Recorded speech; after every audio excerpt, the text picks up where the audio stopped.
Look, let's just cut to the chase. You want to make peace, I want to make peace, so why are we all beating around the bush?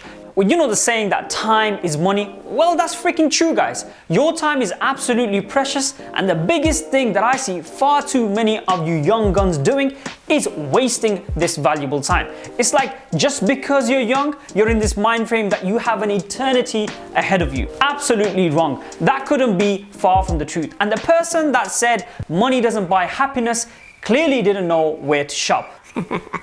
Look, on a personal level for me, I find the idea of chasing money quite absurd. And that's because I grew up watching the people closest to me argue, fight, and live solely for the purpose of money. And I've seen the misery that money can also bring. So it's not always the case that it buys happiness. It can in fact cause fractions, hate, jealousy, etc. amongst people. But the point is, and I think we'll all agree, money does buy opportunities which can make life a little bit easier. So this is why I made a choice that this is not the way I want to live. And truthfully speaking, I'm not even here chasing millions. Like, you see me right now and I'm putting in my time and effort into these videos, which I don't even see a return from. And that's okay for me, because my mentality is that if you adopt the right mindset, then money will eventually come to you. You won't need to go out there chasing it like a hungry dog. And this is what smart people do. And look, you guys are on this channel, so I want you to be making smart life decisions. So how about you start off by making one right now and smashing that subscribe button and giving this vid a thumbs up.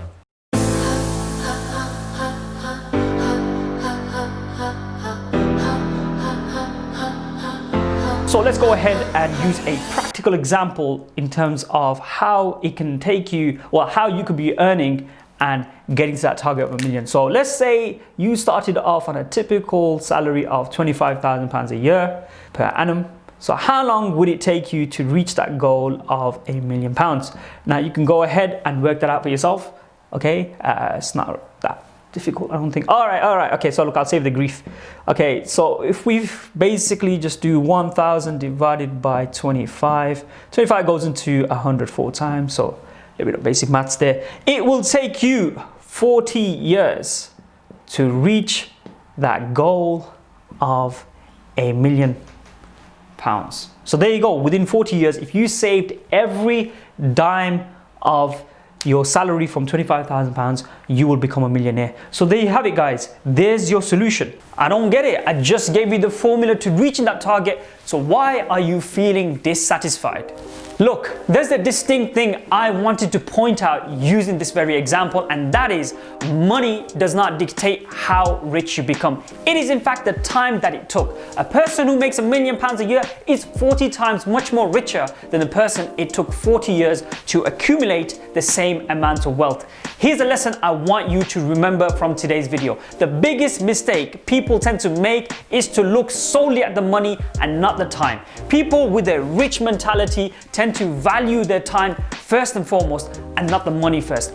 Pardon the pun here, but it's time you started doing the very same thing. You don't want to be hoarding a stack of money when you're in your 60s and 70s and living a life depleted from opportunities and resources for the vast majority of your time to get to that stage later on. I mean, look, you could very well be like that, and hey, who am I to say that you can't? But it's not a choice that I would make, or I'm sure many of you watching this would want to make that choice either. So here are 3 ways you could make it to that millionaire status. The biggest and quickest way to becoming a millionaire is to run your own business. Too many people feel that it's risky, which of course it is, and hence why the rewards are much greater too. But you don't need thousands upon pounds or having the most polished setup for a business. I remember being at university myself and designing my own trainers and selling them online via eBay, which kind of got me through uni quite healthily. What I suggest to you is that if you don't have a Silicon Valley project lined up, then start off small and experiment with things and gradually build up from there. The saying that Rome wasn't built in a day holds very true to this day. But the worst thing you could do is if you keep thinking you need to perfect things even before you get started off. A good example I can give you is that of Ben Francis, and for those of you that don't know who he is the founder of Gymshark, which is a clothing company he founded whilst he was at university and at the tender age of 19. And they began their operation by hand making everything themselves directly from their homes. And now they are one of the UK's fastest growing companies worth several hundred million. Point is, if you have an idea, then give it a go. Don't be afraid of failing. That's why starting young helps you, since you have time on your side and you don't have the responsibilities that older people have.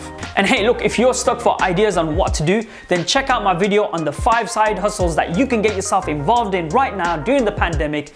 Now look, not all of you will be in a position to start your own business or even want to. Some of you may have made a commitment to a career pathway and already sacrificed things for that. Running a business is not the only way to becoming wealthy. If you're building a career for the long term, then the single most effective thing you could be doing right now, or you could be doing, is to work towards a vision of where you want to be. You could be a teacher right now, and you may envision yourself as becoming the head of department or the head of school one day. Or maybe you're a GP and you want to become a consultant or a specialist down the road. You get the idea. Now, what a lot of people neglect is that they don't invest in themselves along the way. As in, they simply don't see the value behind trying to improve themselves. And this limits their progress. Improving yourself could lead to better opportunities and prospects. So you need to find ways of how you can get to that next level. It could be that you need to gain extra skill sets, training, qualification, or something as trivial as becoming more healthy. Point that I'm trying to make is that by avoiding costs or the investment in doing so can hinder or put a halt to your career and thereby limiting your progress. And finally, the last route you could take to creating wealth is to invest. And there are many opportunities out there that you could look into for this, like stocks, commodities, real estate, cryptocurrency, etc., etc. The list is quite endless actually. Rates of return are usually a lot less than the other 2 options that I suggested, but the risk is usually also a little bit less as well. And this is a good option if you've already amassed a good amount of wealth. And look, if you want me to explain further on this and look into this area or any other topics related to any of the things that I've mentioned in today's video, then drop a comment down below and I will take it on board. And on that note, guys, I hope you have found this video to be of some value to you. Make sure you subscribe to the channel, give us a thumbs up on this vid. My name is Amin and I will catch up with you another time. Look what you've done.